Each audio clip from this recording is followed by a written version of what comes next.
Hello all. In today's spooky video, I will be taking a look at all 30 of Universal's classic monster movies and rank them. I will be going over the plot of each movie, talking about what I like and dislike about them, as well as just talk about why I placed them there. Now, before I get to the ranking, there's a couple of things I want to get out of the way. First, I will be taking a look at the 30 movies in this here DVD box set. So don't expect any of the Hammer horror versions, or the Brendan Fraser movies, or Scorpion King, or Van Helsing, or the poorly done Mummy remake starring Tom Cruise, or any remake of any kind. I will also be excluding Dr. Jekyll and Mr. Hyde, Phantom of the Opera with Lon Chaney, and Hunchback of Notre Dame because they're in the public domain as of recording this video. Secondly, spoiler warning for the following movies.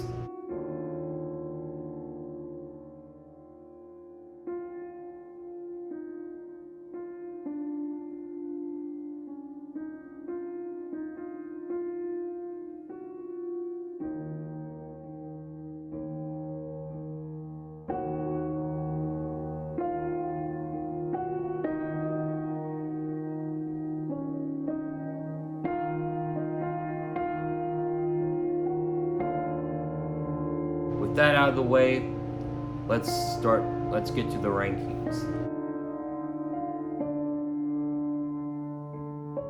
She-Wolf of London. Okay, this is arguably the worst movie in this entire series because the title is so misleading. I'll explain after I explain the plot.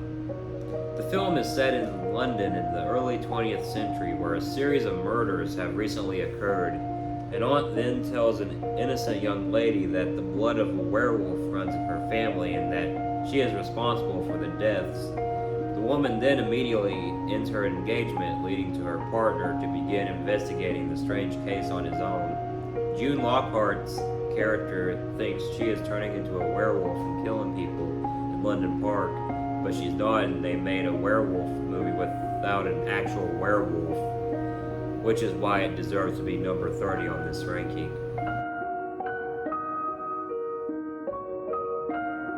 The Invisible Woman. I love Universal horror, but even I have to admit that sometimes they miss the mark. Not only is this one of the worst Universal monster movies, it's the worst out of the Invisible Man movies. Wealthy lawyer Richard Russell funds the dotty old inventor Professor Gibbs in his creation of an invisibility device. The first test subject for this machine is Kitty Carroll, a department store model who has been fired from her previous job. The machine proves quite successful, and Kitty uses her invisible state to pay back her sadistic former boss, Mr. Growley. While the professor and the invisible Kitty are off visiting Russell's lodge, gangster Blackie Cole sends in his gang of moronic thugs, including Hammerhead, to steal the device. Once the machine is back at their hideout, they cannot get it to work. Kitty is now invisible, and Blackie sends the gang to kidnap her and the professor. Kitty learns that alcohol will restore her invisibility, and with Russell's help, she exploits this. To defeat the gang, Kitty has married Richard and become a mother. After an alcohol rub, their infant son begins to fade from view. The effects are still good, especially for the 1940s, but when your horror studio makes a movie where the scariest is your fashion choices, then something has gone wrong, which is why this movie deserves to be number 29 on the ranking. Invisible Agent. Honestly, this one was better than The Invisible Woman, but it was still kind of boring, and I don't like how these Invisible Man movies drifted so far away from horror. Frank Griffin Jr., the grandson of the original Invisible Man, runs a print shop in Manhattan under the assumed name of Frank Raymond. One evening, he is confronted in his shop by 4 armed men who reveal that they are foreign agents working for the Axis powers, and they know his true identity. One of the men, Konrad Stauffer, is a lieutenant general of the SS, while a second, Baron Iketo, is Japanese. They offer to pay for the invisibility formula and threaten amputation of his fingers if it is not revealed. Griffin manages to escape with the formula. Griffin is reluctant to release the formula to the U.S. government officials, but following the attack on Pearl Harbor, agrees to limited cooperation, the condition being that the formula can only be used on himself. Later, while in flight to be parachuted behind German lines on a secret mission, he injects himself with the serum. Becoming invisible as he is parachuting down to the shocking confusion of the German troops tracking his descent, and after landing strips off all of his clothing, Griffin evades the troops and makes contact with an old coffin maker named Arnold Schmidt, who reveals the next step of Griffin's mission. Griffin is to obtain a list of German and Japanese spies within the U.S. in the possession of Stauffer.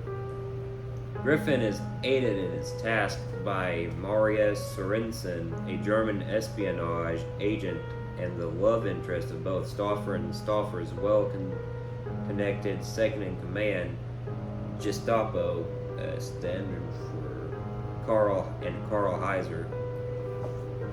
According to their plan, Sorensen attempts to gain information from Heiser during a private dinner. With Griffin as witness, drunk from champagne, Griffin uses his invisibility to play tricks on Heiser instead. Finally enraged when the dinner table mysteriously tips and soils his uniform, Heiser places Sorensen under house arrest.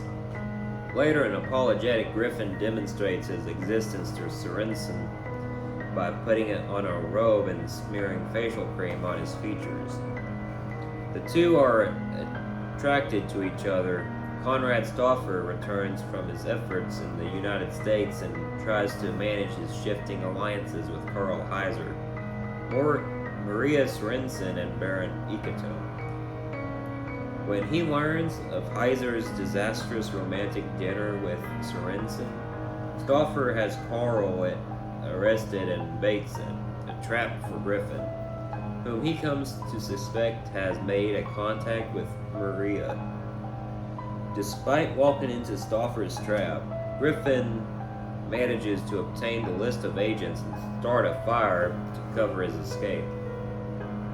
Griffin takes the list of agents to Arnold Schmidt for transmission to England. Konrad Stauffer tries to hide the loss of the list from Baron Iketo, who has been staying at the local Japanese embassy. When Stauffer refuses to answer Iketo's questions, the two confess to each other that German and Japanese cooperation is not one of trust. Without revealing their plans to each other, both men start separate hunts for the invisible agent. Agent Griffin steals into a German prison to obtain information from Karl Heiser about a planned German attack on New York. In exchange for additional information, Griffin helps Heiser escape his imminent execution. Griffin returns with Heiser to Schmidt, who in the meantime has been arrested and tortured by Stauffer. At the shop, Griffin confronts Maria Sorensen, whom he suspects has betrayed Schmidt, and is captured with the next trap by Iketo's men.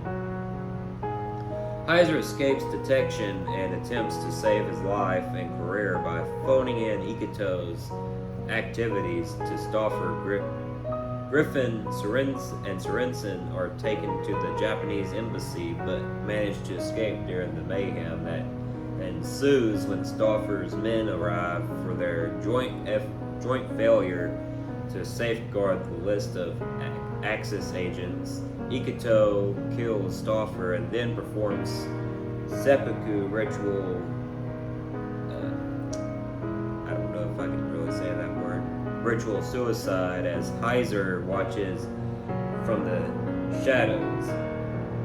Assuming command, Heiser arrives too late to the local air base to stop Griffin and Sorensen from escaping. The couple acquires on one of the bombers slated for the New York attack and destroys other German planes on the ground. As they fly to England, Stauffer's loyal men catch up with Karl Heiser and he is shot. Griffin loses consciousness before he can radio ahead. England's air defense shoots down their craft, but not before Sorensen parachutes them to safety. Later, in a hospital, Griffin has recovered and is wearing facial cream so that he can be visible again.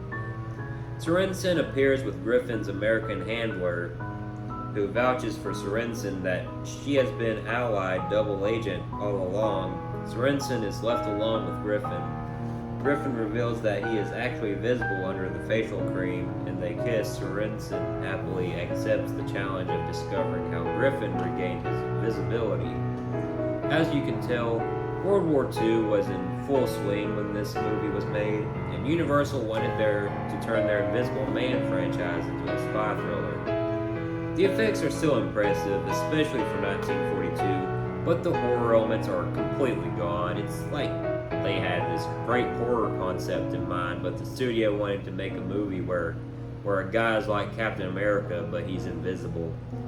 That's why it deserves number 28 in this ranking.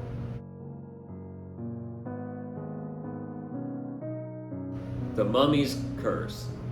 At this point, we were 5 Mummy movies in, and I'm sorry, I couldn't get into the Mummy movies aside from the first one. The Southern Engineering Company is trying to drain the local swamps for the public good. However, the efforts are being hampered by the superstitions of the workers, who believe the area to be haunted by the mummy and his bride, which happened 25 years prior.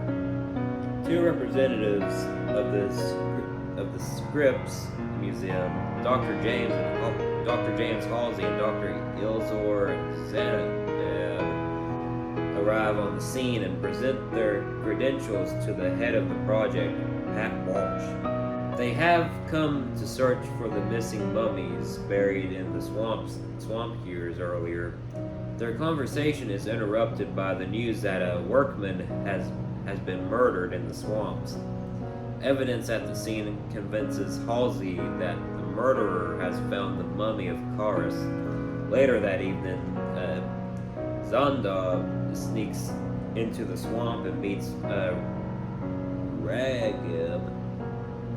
Ragab is a disciple of the Arkham sect, and Zondov is secretly a high priest.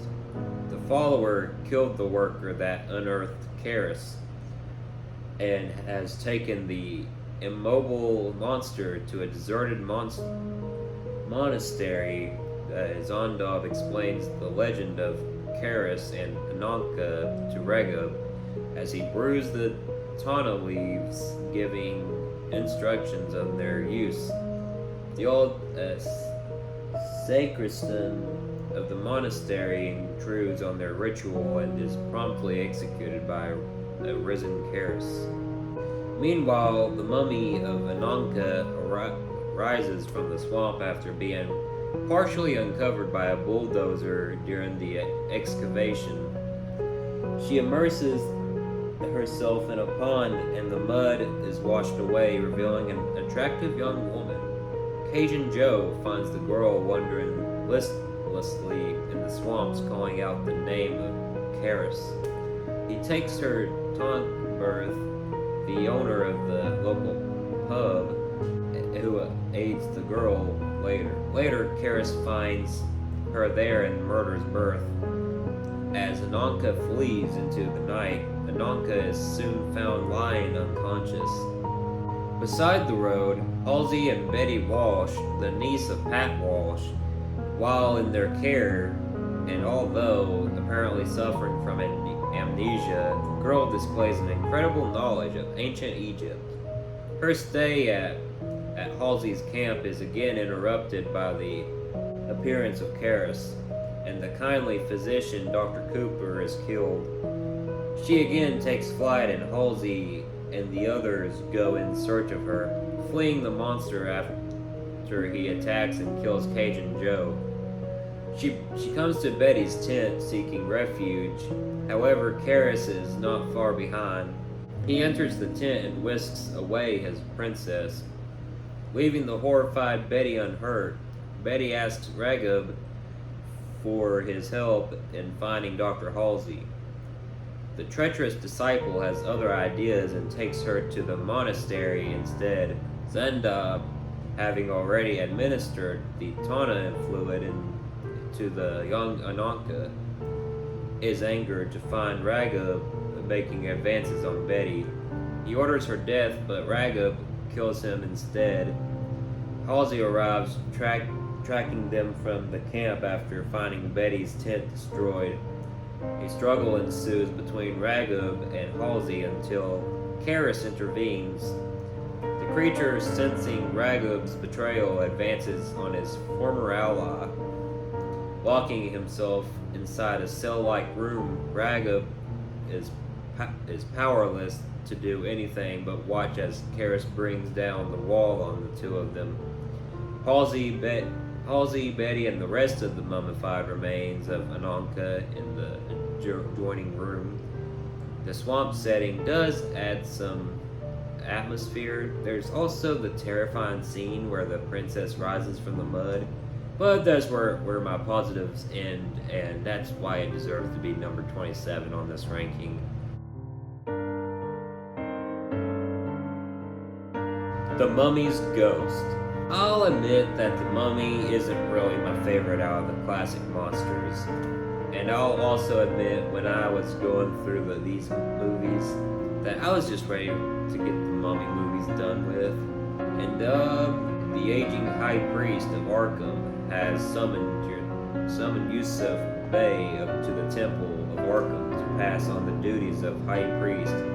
Meanwhile, in Mapleton, Massachusetts, Professor Matthew Norman, who had examined one of Karis's missing bandage pieces during the mummy's last spree through Mapleton, it also explains the legends of the priests of Arkham and Karis to his history class, who are less than believing after the lecture ends. One of the students, Tom Hervey, meets up with his girlfriend Amina Manasuri, a beautiful woman of Egyptian descent. However, a strange clouded feeling in her mind occurs whenever the subject of Egypt is mentioned. Back in Egypt, Anab informs Yusuf Bey that Karis still lives and that Yusuf's mission is to retrieve Karis and the body of Ananka and return to their rightful resting place in Egypt. Yusuf Bey is to brew the fluid from 9 tana leaves. Karis will sense this and find the leaves wherever they are. On performing the ceremony, Karis heads toward them but passes the home of Amina, who follows Karis in a trance-like state. Karis arrives at the home of Professor Norman, strangles him, and drinks the fluid of the tana leaves. Amina sees Karis, which snaps her out of her trance and causes her to faint and forms a strange new birthmark on her wrist. The next morning, the sheriff and coroner discover a strange mold around the dead professor's throat, a sign they both know to mean that the mummy stalks Mapleton again. Later, Yusuf Bey, who has arrived in Mapleton, calls on Amon Ra to aid him in his quest and begins to brew the tana leaves to summon Karis. Karis heads towards him, killing a farmer along the way as the sheriff soon arrives on the scene and organizes a search party. The next day at the Scripps Museum, Yusuf Bey emerges after hours from a hiding place as Karis breaks into the museum. Karis attempts to touch the mummified body of Ananka, but it disintegrates. Yusuf Bey realizes that Ananka's soul has been reincarnated into another form of Karis, begins destroying the exhibit, killing the museum security guard. Police Inspector Walgreen and Dr. Ayed arrives, decide to use the tana leaves to attract and trap Karis in a pit. Meanwhile, Tom disregards the sheriff's warning and decides to elope with Amina to New York. She agrees and the two make plans to leave early the next morning. Yusuf Bey calls upon Amon Ra to lead him to the new home of Ananka's soul and then sends Karis in that direction to find Ananka. As Inspector Walgreen sets the trap for Karis, Karis immediately heads toward the Norman home. Amina is awakened by his approach and hypothetically wanders into the yard where Karis recognizes her as the carrier of Ananka's soul. Amina faints as Karis carries her away. Amina's guardian, Miss Blake, phones and Tom tells her story to Inspector Walgreen. Sheriff Elwood and a large group of volunteers. Karis arrives at the mill and presents Amina to Bey. Bey recognizes the birthmark as the symbol of the priests of Arkham. Amina awakens and the priest informs her that she is the reincarnation of Ananka. Yusuf Bey falls for Amina's beauty and desires to keep her alive as his bride with the tana leaves. This plan enrages Karis, leading to a fight where Bey falls out of a window to his death.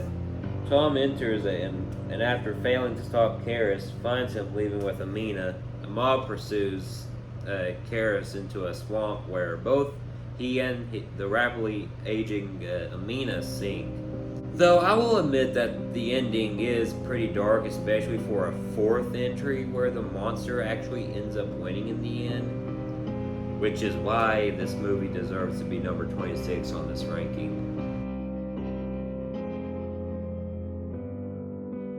Abbott and Costello meet the Invisible Man. The Invisible Man movie started to lose me after The Invisible Woman, but this one isn't too bad. The film depicts the misadventurous Lou Francis and Bud Alexander, two private detectives investigating the murder of a boxing promoter. The effects are still good when we see the invisible punches land in the boxing scenes, especially for 1951. But all the horror is gone and it just goes full comedy with a little sci-fi thrown in the mix, which is why it deserves number 25 on the ranking. Abbott and Costello meet the Mummy. Now this was still when they decided to make the monsters more goofy when they met Abbott and Costello, but I enjoyed this better than the movies where they meet the Invisible Man. The film is primarily set in Cairo. Two expatriate Americans are supposed to work as guardians of a mummy during its transportation, but their prospective employer is murdered and the mummy is stolen. The duo are left in a possession of a sacred medallion, which is supposedly records the location of a hidden treasure. They get acquainted with a female treasure hunter and with the modern followers of the mummy. Some of my complaints with this movie is that the mummy is only there on screen for 8 minutes, which is why it deserves number 24 on the ranking. The Invisible Man's Revenge. Now this is where I truly lost interest in any future Invisible Man movie at this point. They were just throwing random invisible concepts at the wall and seeing what sticks. After murdering 2 orderlies, Robert Griffin escapes from the Cape Town mental institution where he was committed intent on revenge on the Herrick family.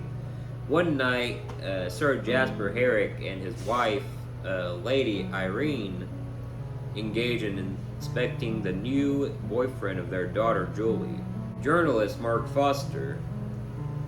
Later, Julie and Mark leave the family residence and Jasper and Irene are left alone.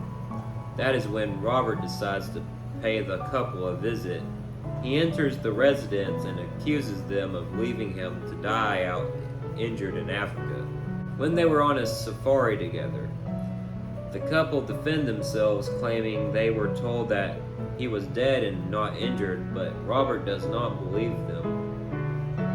He demands they give him his share of the diamond fields they discovered together on the safari. Jasper tries to tell Robert that property was lost in a series of bad investments. Robert refuses to give in, threatening to sue the Herricks and calm him down. They offer him a share in estate. The Shortlands, his counter proposal is that they should arrange for him to be married to Julie. After saying this, he is drugged by Lady Irene and passes out in their home. The Herricks realize that Robert has gone completely mad, and despite being frightened of what he could do to them if they do not obey him, they see no problem with stealing the agreement made or pushing him further along the path of insanity with their betrayal. They research Robert's clothes and find the written partnership agreement they all entered into some time ago.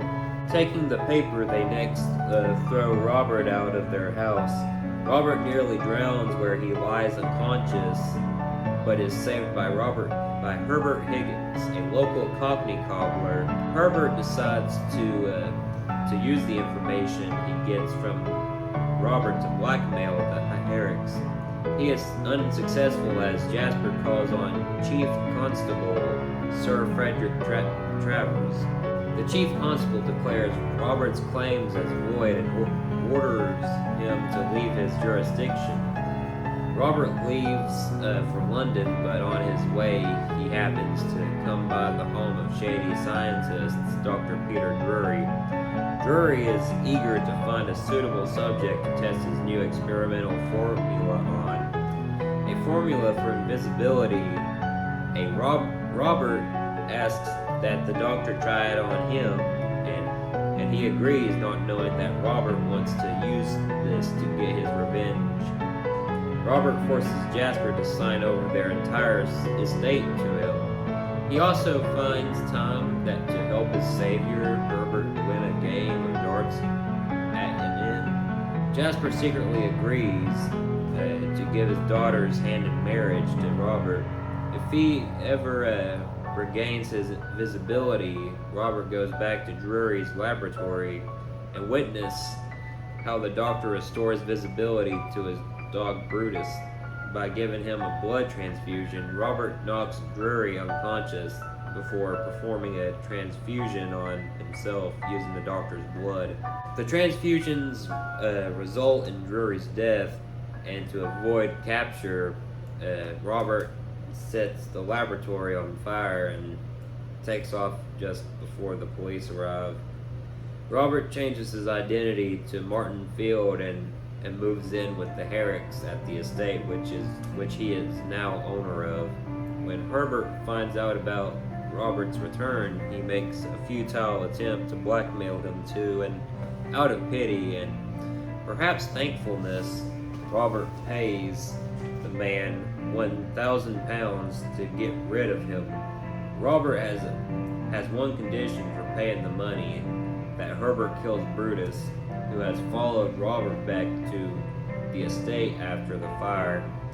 Robert starts losing his visibility one day at the breakfast table with Julie and her fiancé Mark present. He tricks Mark to follow him down into the wine cellar and knocks the man out, starting another transfusion with Mark's blood. Travers arrives at the estate after finding out about Robert's return. Aided by Herbert and Jasper, he breaks into the cellar just as the transfusion is about to be completed in time to save Mark's life.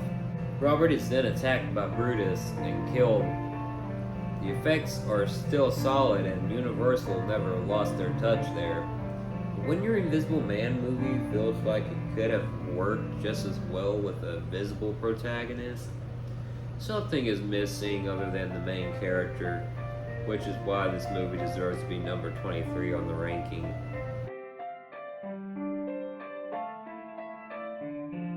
The Mummy's Hand.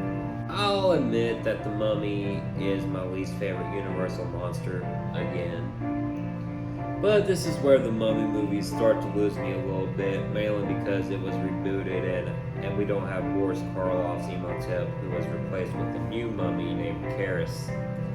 The film is about the ancient Egyptian mummy of Charis, who is kept alive with a brew of tana leaves by the high priest and his successor, Enoch. Meanwhile, archaeologists Steve Banning and Babe Jensen persuade magician Sylvani to finance an expedition in search of the tomb of Princess Ananka. They are joined by Sylvani's daughter, Marta, and followed by Anub, who is also the professor of Egyptology at the Cairo Museum. Charis is ordered to kill off expedition members Dr. Petrie and Ali, while Anub becomes attracted to Marta, who he plans to kidnap and make immortal.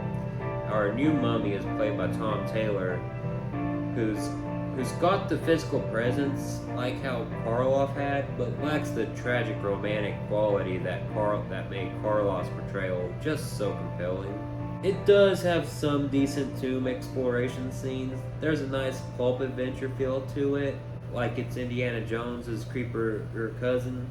But The Mummy feels more like a pro wrestler wrapped in bandages, which is why this movie deserves to be number 22 on my ranking.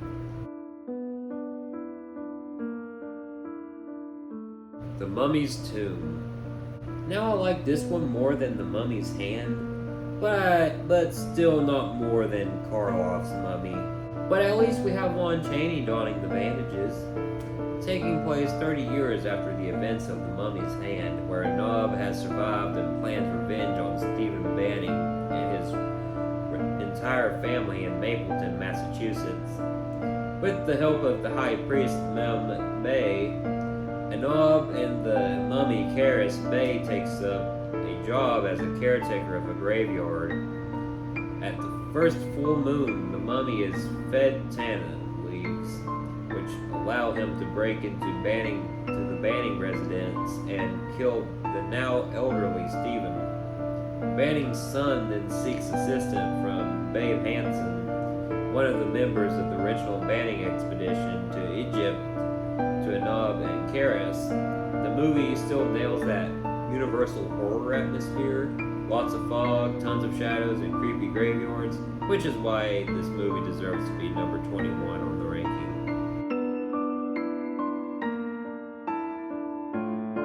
The Ghost of Frankenstein. Hey, Lon Chaney did so well in The Wolfman that he is in The Ghost of Frankenstein as the monster. The film's plot follows the previous film's plot. Frankenstein's monster and his companion Igor are chased out of town. They go to another small town to encourage the younger son of Henry Frankenstein to continue his father's experiments so that Igor can have revenge against his enemies and his brain transplanted into the monster's skull. The monster makeup is still great, and there are still some great atmospheric shots of the monster stomping around the village. But when your climax involves a brain surgery gone wrong because they used the wrong bug tie, you know it's far from Mary Shelley's original version, which is why it deserves number 20 on this ranking. Son of Dracula. It's true when they say that Lon Chaney is known as the Man of 1,000 Faces. He played the Wolfman, the Monster, and now Dracula. Oh, he also played the Mummy. The film is set in the United States where Count Alucard has just taken up residence. Catherine Caldwell, a student of the occult, becomes fascinated by Alucard and eventually marries him.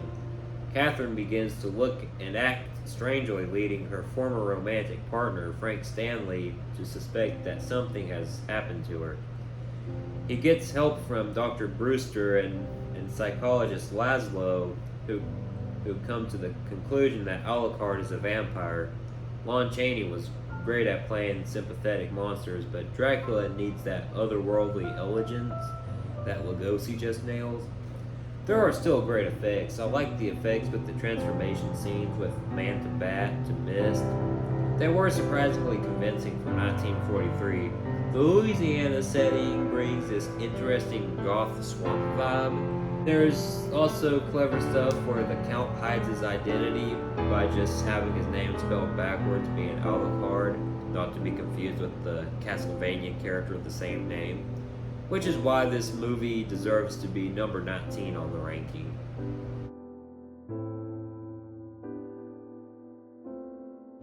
The Creature Walks Among Us. This is by far the worst movie in the Creature trilogy, especially with the look of the Gill-Man in the later half of the movie. Following the Gill-Man's escape from Ocean Harbor Oceanarium in Florida, a team of scientists led by the deranged and cold-hearted Dr. William Barton board the Vagabondia 3 to capture the creature in Everglades. Barton is mentally unstable and apparently an abusive husband to his wife, Marcia, as he becomes very jealous and paranoid when Marcia is with other men. Their guide, Jed Grant, makes numerous passes at Marcia, which she constantly rebuffs. With Barton becoming paranoid about the two, Marcia accompanies Grant and Dr. Thomas on their initial dive to look for the Gill-Man despite her husband's fierce objections. During the dive, Marcia swims too deep and is overcome with rapture of the deep, temporarily losing her mind and removing all scuba gear. This forces Grant and Morgan to abandon their hunt for the Gill-Man to swim back and save her. When she is eventually captured by the Gill-Man, is badly burned in a fire leading to a surgical transformation performed by Barton. Morgan and their colleagues, Dr. Borg and Dr. Johnson, while bandaging the Gill-Man, the doctors notice that he is shedding his gills and even breathing using a kind of lung system. Now that the creature has more human-like skin, he is given clothing. The doctors attempt to get the Gill-Man used to living among humans. Although his life is saved, he is apparently unhappy, staring despondently at the ocean. Barton ruins the plans when, in a murderous rage, he kills Grant, jealous that he made romantic advances toward his wife. Realizing that what he has done, Barton then tries to put the blame on the Gill-Man. The Gill-Man, witnessing the killing and apparently realizing that he is being framed for Grant's murder, goes on a rampage after ripping down the confining electric fence. He kills Barton and then slowly walks back to the sea. He is last seen on a beach advancing towards the ocean. The movie tries to be more cerebral than its predecessors, dealing with themes of nature versus science. But let's be honest, we are here to see the Gill-Man wreck stuff. Putting the Gill-Man in surgical bandages feels like putting Superman in a business suit, which is why it deserves number 18 on this ranking.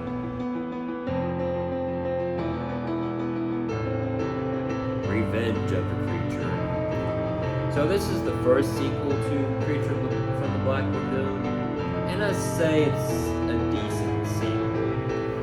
Having previously survived being riddled with bullets, Gill-Man is captured and sent to the Ocean Harbor Oceanarium in Florida, where he is studied by animal psychologist Professor Clayton Ferguson and ichthyology shoot at Helen Dobson. Helen and Cleet quickly begin to fall in love, much to the chagrin of Joe Hayes, the The Gillman takes an instant liking to Helen, which severely hampers Cleet's efforts to communicate with him. Ultimately, the Gillman escapes from his tank, killing Joe in the process, and flees to the open ocean. Unable to stop thinking about Helen, the Gillman soon begins to stalk her and Cleet, ultimately abducting her from a seaside restaurant where the two are at a party. Cleet tries to give chase, but the Gillman escapes to the water with his captive.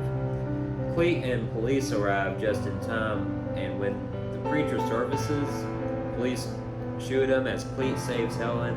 The makeup, costumes, and the underwater photography is still great, and also be sure to keep an eye out for an uncredited cameo from a young Clint Eastwood in his first ever movie role, which is why this movie deserves to be number 17 on the ranking.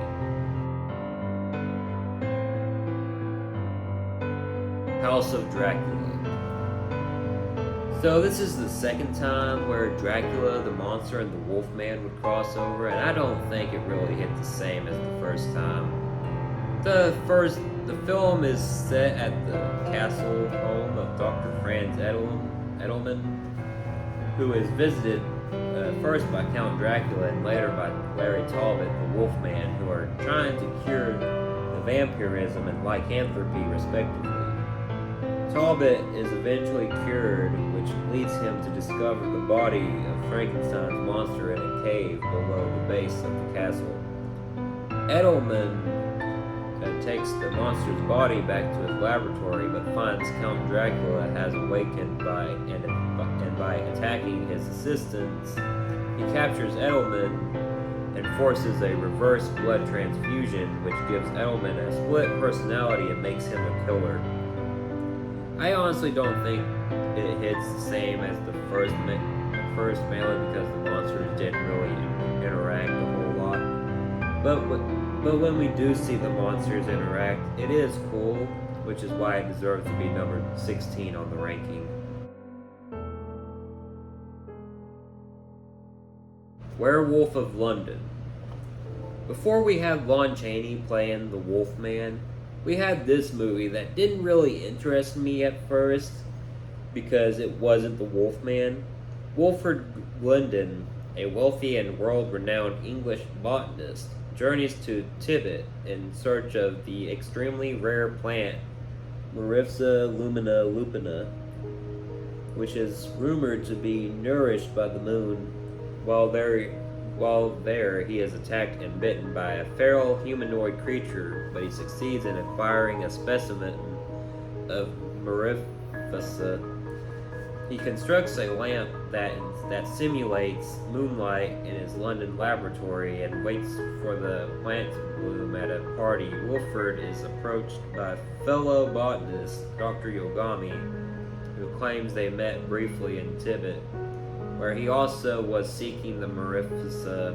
Yogami tells Glendon the plant is temporary antidote for werewolfery or lycanthrophobia, and responds to Wilfred's skepticism by claiming he knows of 2 men in London who are werewolves, have been bitten by another werewolf. While I may not like this as much as the Wolfman, I still like the makeup effects courtesy of Jack Pierce, which is why this movie deserves to be number 15 on this ranking.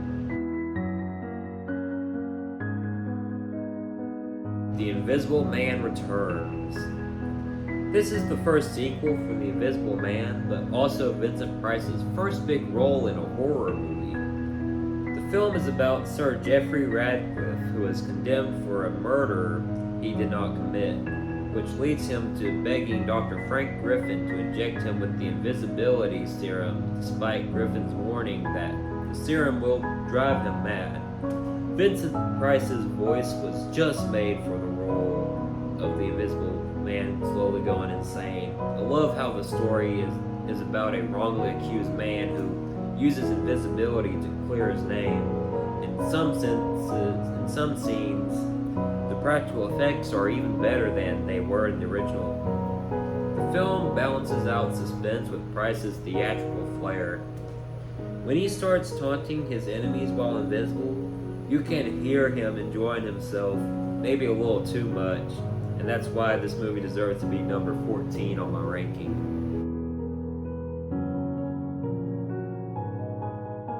Son of Frankenstein. Well, this is the second Frankenstein sequel. Karloff is still great, but I didn't quite enjoy it as much as Bride of Frankenstein or the original Frankenstein. Baron Wolf von Frankenstein, who with his wife Elsa and son Peter returns to his late father's estate near the castle lives Igor, a crazed blacksmith whose neck was broken in an unsuccessful hanging attempt. Among the castle's remains, Frankenstein discovers the remains of the monster and decides to try to save his family by resurrecting the creature to prove his father was correct. He finds, however, the monster only responds to Igor's commands.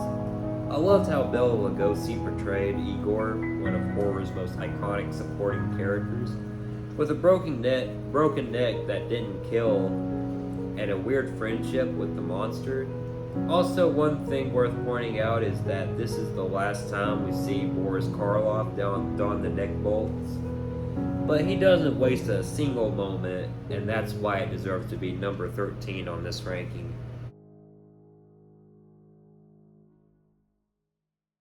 Dracula's Daughter. This is something a little more unique. A vampire movie is that is a bit more of a psychological thriller than it is horror. Dracula's Daughter tells the story of Countess Maria Zaleska, the daughter of Count Dracula and herself a vampire. Following Dracula's death, she believes that by destroying his body, she will be free of his influence and live normally. When this fails, she turns to psychiatrist Dr. Jeffrey Garth. The Countess kidnaps Dr. Garth's assistant Janet and takes her to Transylvania, leading to a battle between Dr. Garth and Countess in an attempt by him to save Janet. Gloria Holden brings this horrible melancholy to the role. She's not just a monster, she's someone trapped by her inheritance. I like how this movie maintains that universal gothic atmosphere while doing something completely different. This is what happens when Universal lets their monsters have character development. That's why this movie deserves to be number 12 on this ranking. Phantom of the Opera, specifically the remake from 1943.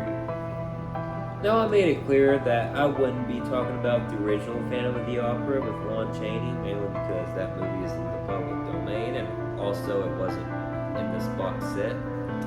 It's also surprisingly the only movie that's on this list that's in color. Violinist Eric Claudin is dismissed from the Paris Opera House after revealing that he is losing the use of the fingers of his left hand. Unbeknownst to the conductor, who assumes Claudin can support himself, the musician has used all his money to help anonymously fund voice lessons for Christine Dubois, a young soprano to whom he is devoted. Meanwhile, Christine is pressured by Inspector Raoul Dubourg to quit the opera and marry him, but famed opera baritone and Nathalie Guerin hopes to win Christine's heart despite this. Christine considers them both good friends, but doesn't openly express if she loves them.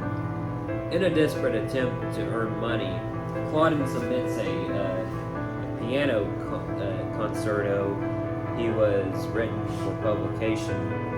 After weeks of not hearing any response about his concerto, he becomes worried and returns to the publisher Maurice Pleyel to ask about it.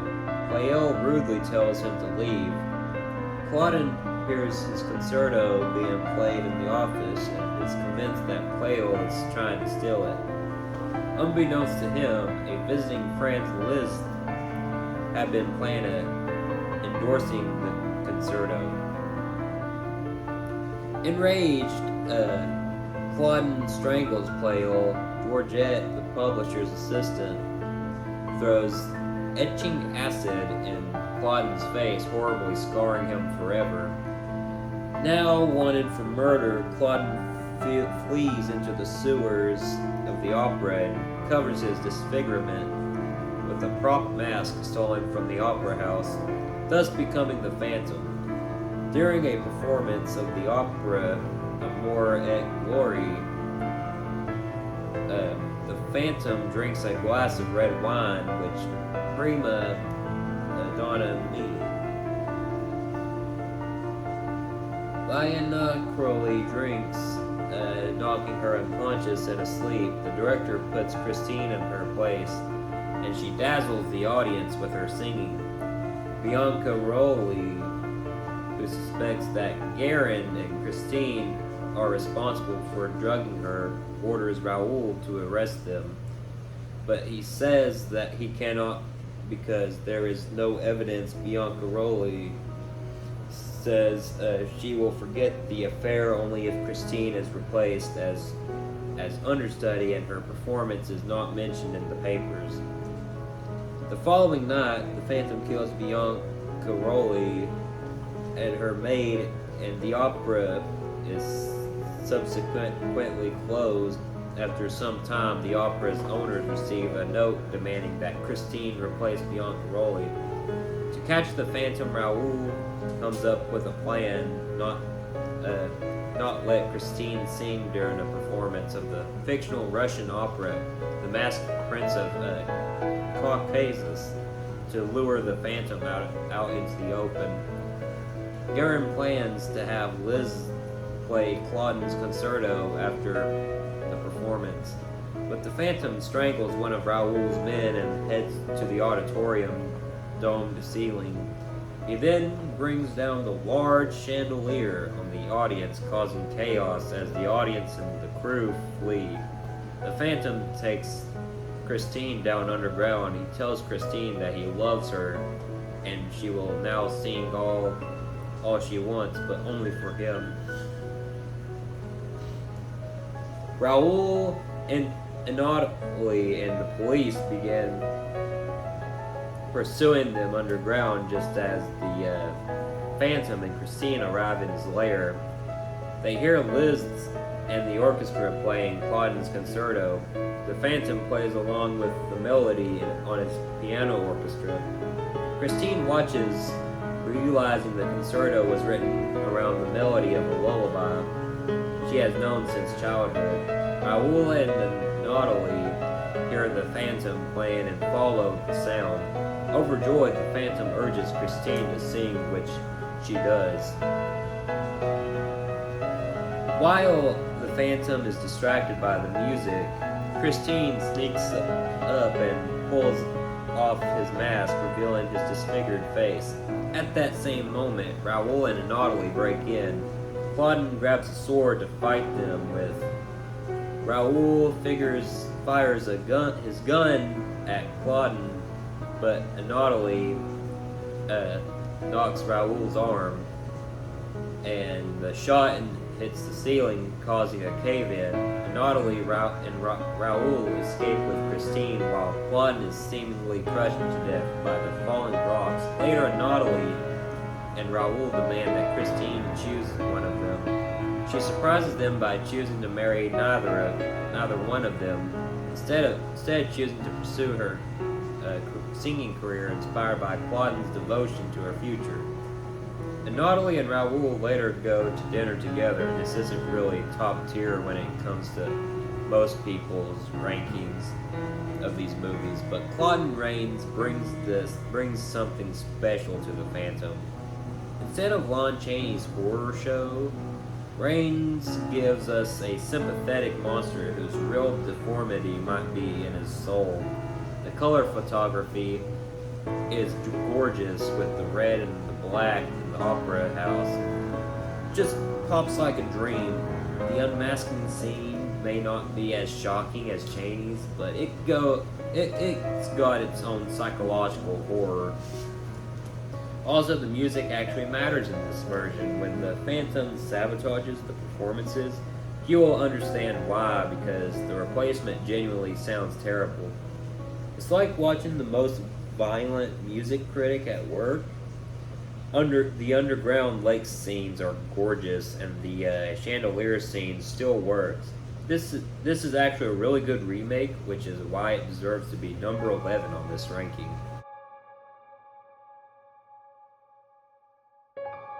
The Mummy. The Mummy may be my least favorite out of all the classic Universal monsters, but the original with Boris Karloff has to be my favorite out of those movies.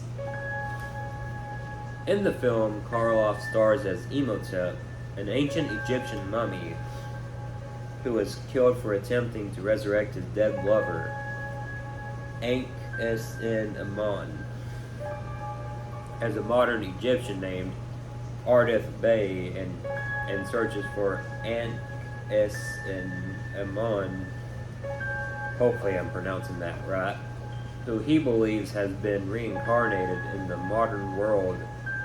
Karloff's performance is hypnotic. His eyes with the stillness and the way he walks like he has all of eternity to accomplish his goal. Also, Jack Pierce's makeup work on Karloff is so good. He looks like he's been dead forever, which is why it deserves to be number 10 on my ranking.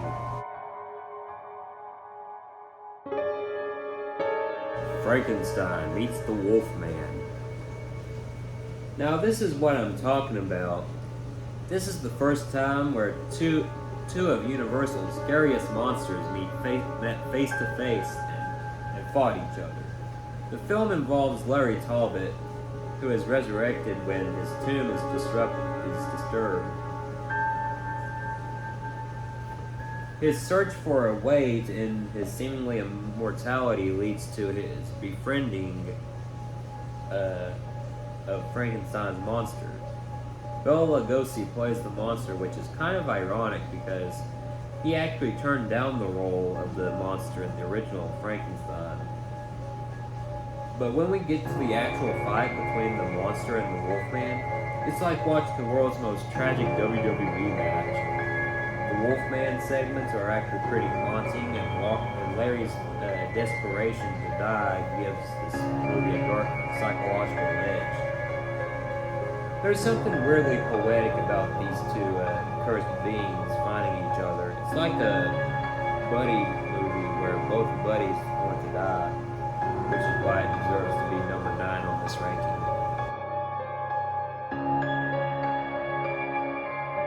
House of Frankenstein.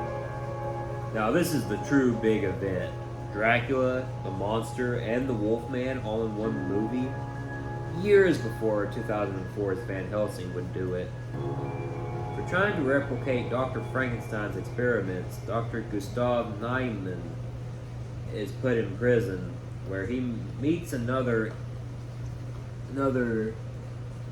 incarcerated criminal, the hunchback Daniel.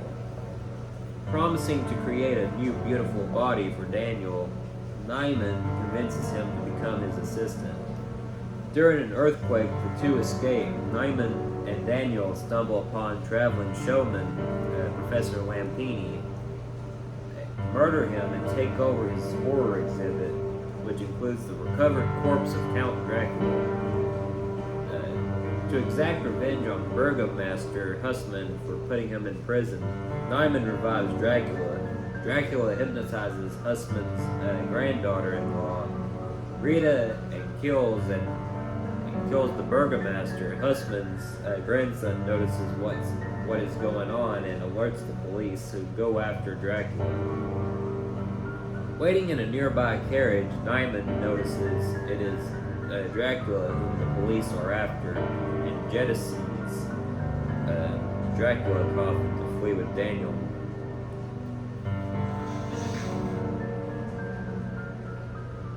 As Dracula scrambles to get back inside, the sun rises and kills him.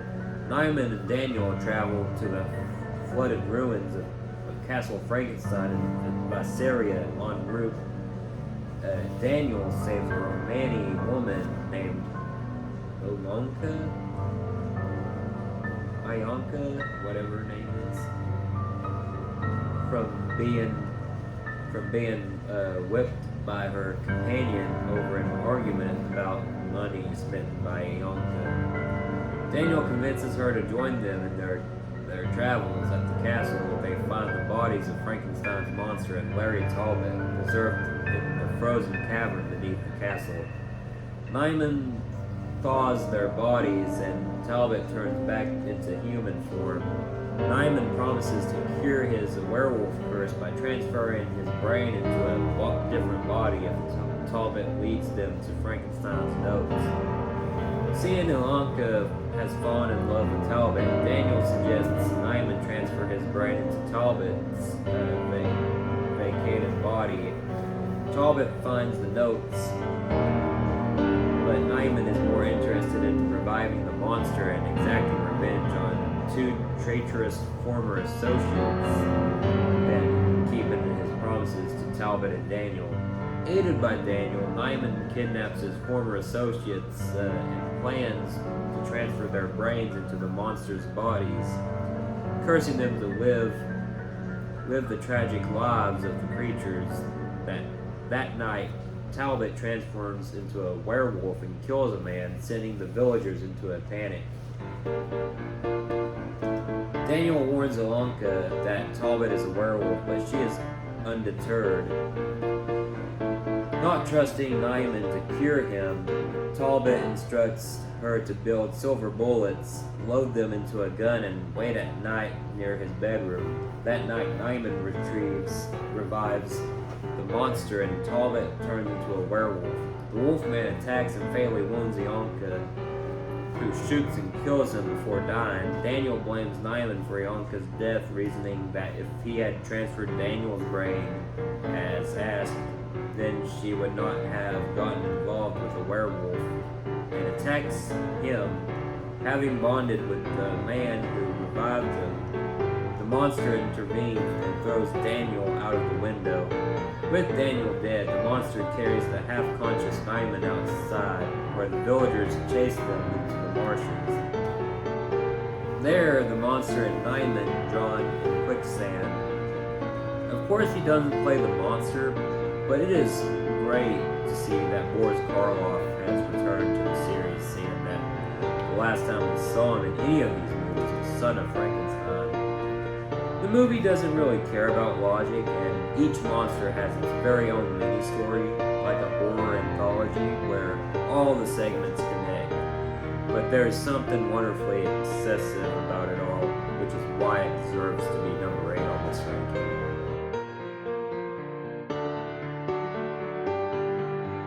Abbott and Costello meet Frankenstein. We get an even better horror crossover event in this movie. Bela Lugosi returns as Dracula, Lon Chaney returns once again as the Wolfman, and we may not have Boris Karloff as the monster, but Glenn Strange does an okay job. Also, Vincent Price makes a voice cameo as the Invisible Man. Larry Talbot makes an urgent phone call to a railway station in Florida where Chick Young and Wilbur Gray work as baggage clerks. Talbot tries to warn Wilbur of a shipment due to arrive for McDougal's House of Horrors. However, before he finishes, the moon rises and Talbot transforms into a werewolf, causing Wilbur to think the call is a prank. Meanwhile, McDougal demands the crates be personally delivered to his wax museum. Chick and Wilbur deliver the crates after hours. They open the first one and find Dracula's coffin. When Chick leaves the room to retrieve the second crate, Wilbur reads the Dracula legend and the coffin suddenly opens and Dracula sneaks out. Wilbur is frightened. He can barely articulate his call for help. When Chick returns, he refuses to believe the story.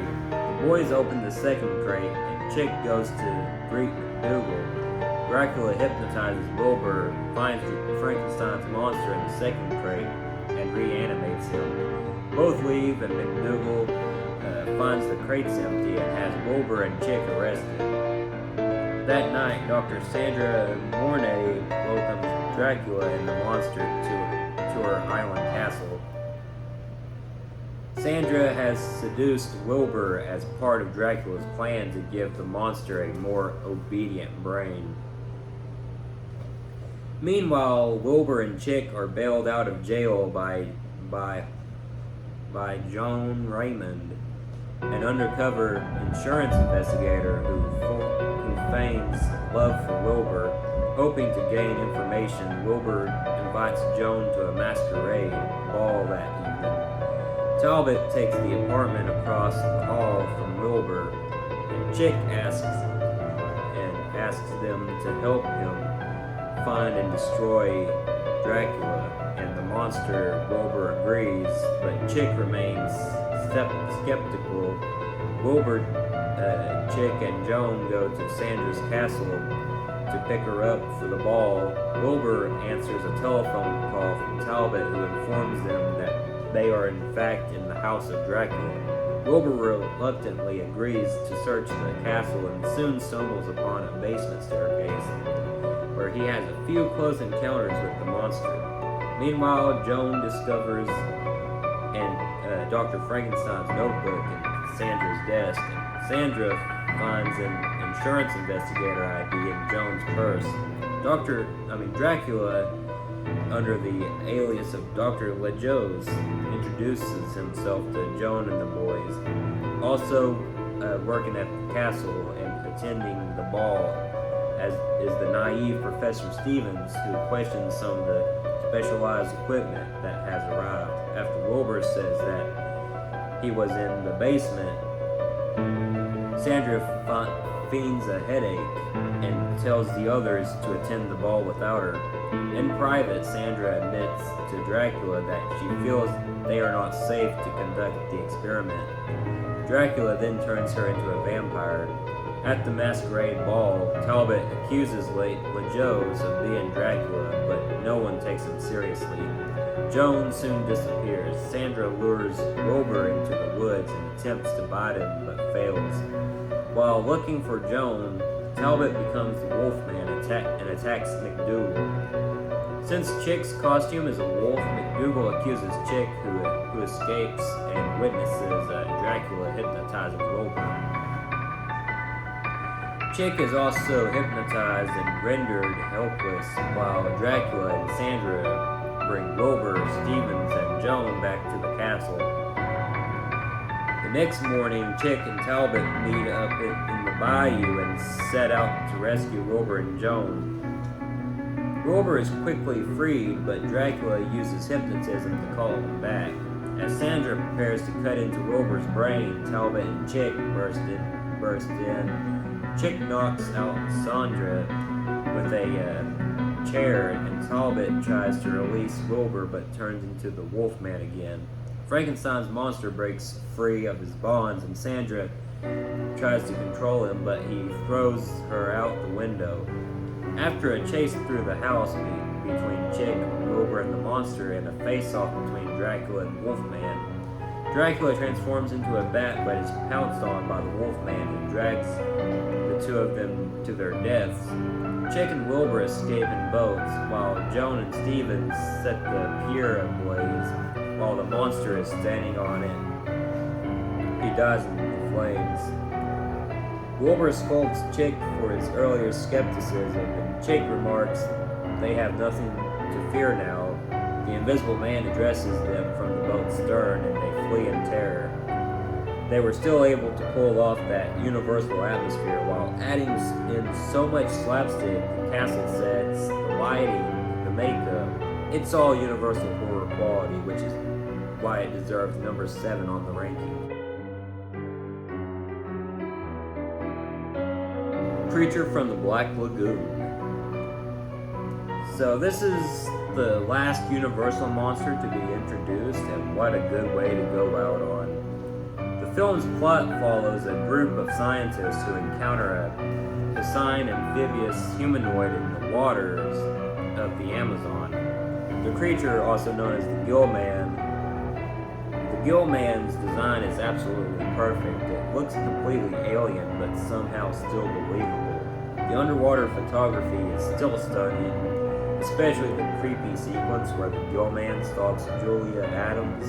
It's like a ballet meeting horror, which obviously inspired a certain shark movie directed by Steven Spielberg. The film works on multiple levels. It's an environmental warning and a Beauty and the Beast story set in a monster movie all in one. Also, the Gill-Man is weirdly sympathetic. He's not evil, he's just defending his home from these annoying scientists who won't leave him alone. The scene where he builds the dam to trap the boat, it's so clever. And this isn't just some mindless monster. He's got skills. Universal saved one of their best designs for last, and that's why this movie deserves to be number 6 on the ranking.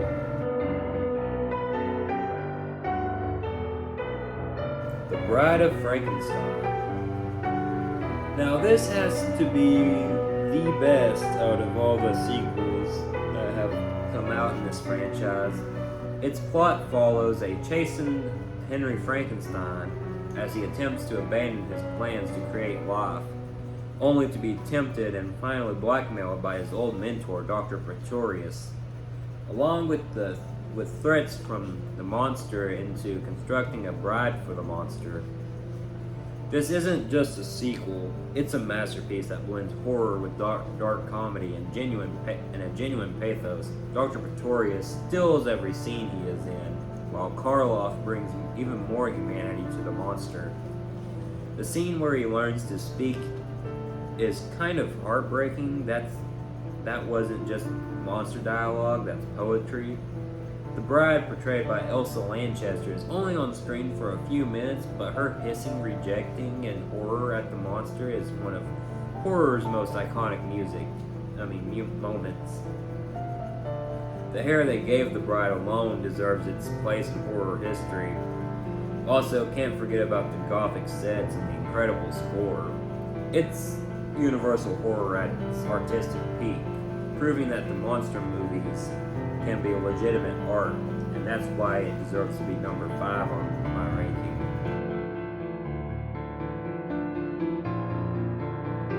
The Invisible Man. Claude Rains makes his film debut at a role where you can't even see him for most of the movie, and he somehow gives one of the most memorable performances in horror history. The film involves a stranger named Dr. Jack Griffin, who is covered in bandages and has his eyes obscured by dark glasses, the result of a secret experiment that makes him invisible and takes lodging in the village of Iping. Never leaving his quarters, the stranger demands that the staff leave him completely alone until his landlady and the villagers discover he is invisible. Griffin goes to the house of his colleague, Dr. Kemp, to tell him of his plans to create a reign of terror. His fiancée, Flora Cranley, the daughter of his employer, Dr. Cranley, soon learns that Griffin's discovery has driven him insane, leading him to prove his superiority over other people by performing harmless pranks at first and eventually turning to murder. Claude Rains' voice work as Dr. Griffin is incredible. You can hear his sanity unraveling in each scene. When you hear him laughing maniacally while terrorizing that village, it's terrifying. The effects totally hold up today. Those scenes of footprints appearing in the snow, the clothing moving on its own, those are some of the coolest practical effects I have ever seen. That's why it deserves to be number 4 on this ranking. The Wolfman. Now, this is what I'm talking about. We have the first werewolf movie to star Lon Chaney as the Wolfman. Larry Talbot returns to his ancestral home in Llanwelly, Wales, to bury his recently deceased brother and reconcile with his estranged father, Sir John Talbot. Larry falls in love with a local girl named Gwen Conliffe, who runs an antique shop. As an excuse to talk to her, he purchases a walking stick decorated with a silver wolf's head. Gwen tells him that it represents a werewolf, a man who changes into a wolf at certain times of the year. The werewolf always sees a pentagram on the palm of his next victim. Various villagers recite a poem whenever werewolves are mentioned, though Gwen firmly refuses Larry's persistent proposals for a date. They meet that night at the proposed time and are joined by Gwen's friend Jenny to go have their fortunes told. The Romani fortune teller Bela sees a pentagram when he examines Jenny's palm and frantically sends her away. While awaiting their turns, Larry and Gwen take a walk. Gwen informs Larry that she is engaged. They hear screams from Jenny, who is being attacked by a wolf. Larry attempts to rescue Jenny. He kills the wolf with his new walking stick, but is bitten on the chest. Police investigating the scene find Jenny's throat torn and Bela battered to death.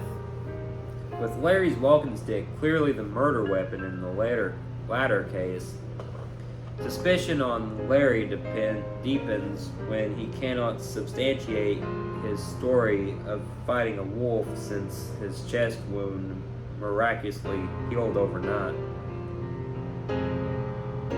The fact that Larry and Gwen were not with Jenny when she was attacked additionally raises suspicion of adultery.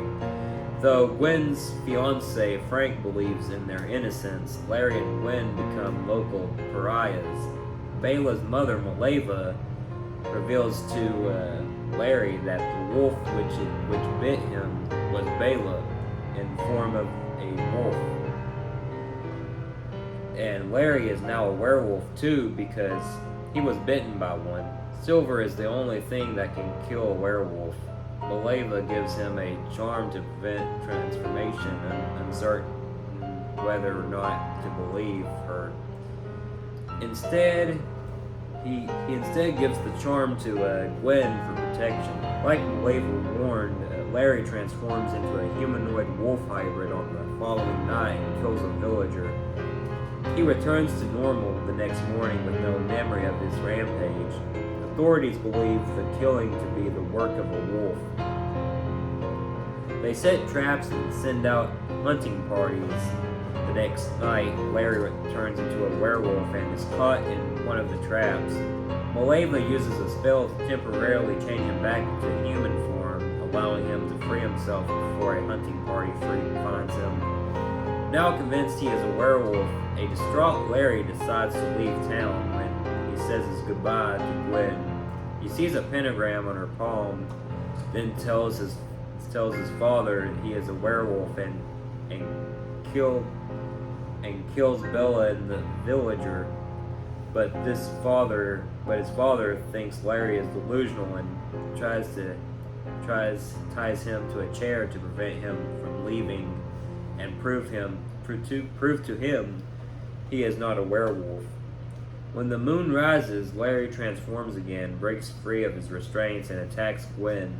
Not recognizing the werewolf as his son, Sir John bludgeons him over the head with Larry's silver-headed cane, which Larry gave him. Maleva arrives and again uses the spell. Sir John watches in horror as the dead werewolf transforms into Larry's human corpse. The transformation scene may be simple for today's standards, but watching Chaney's face slowly contort while hair sprouts from his skin and it's still unsettling. The film totally nails the foggy universal atmosphere. You can practically feel the mist in those scenes. Everyone does great in their roles, but it's Chaney's performance as John Talbot, who was a decent guy who got bit by the wrong wolf and now he has to deal with it. That's why it deserved number 3 on the ranking.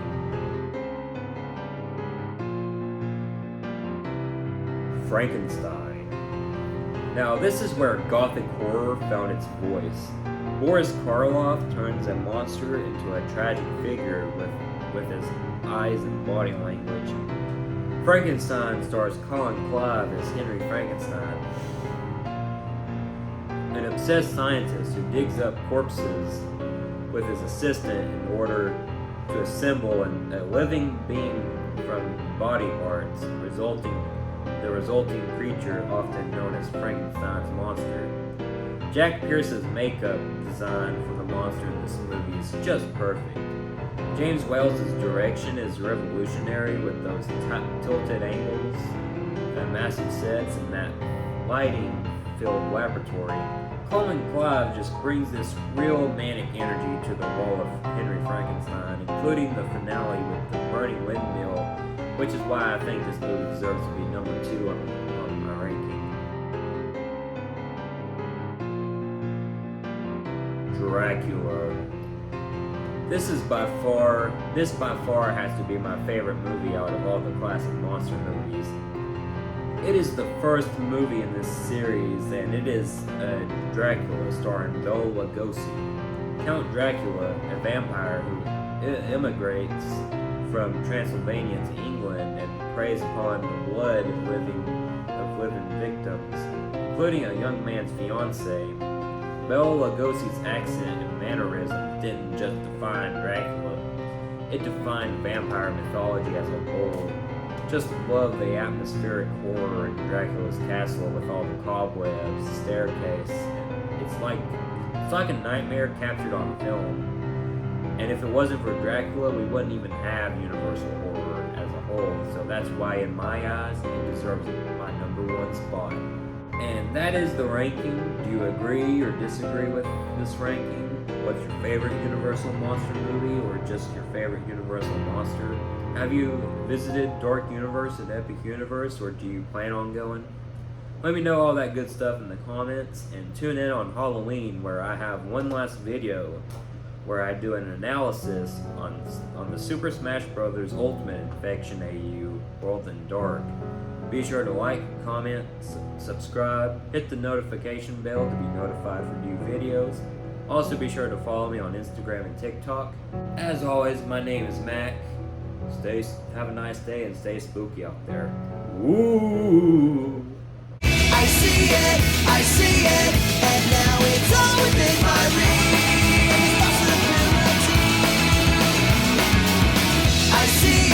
I see it now.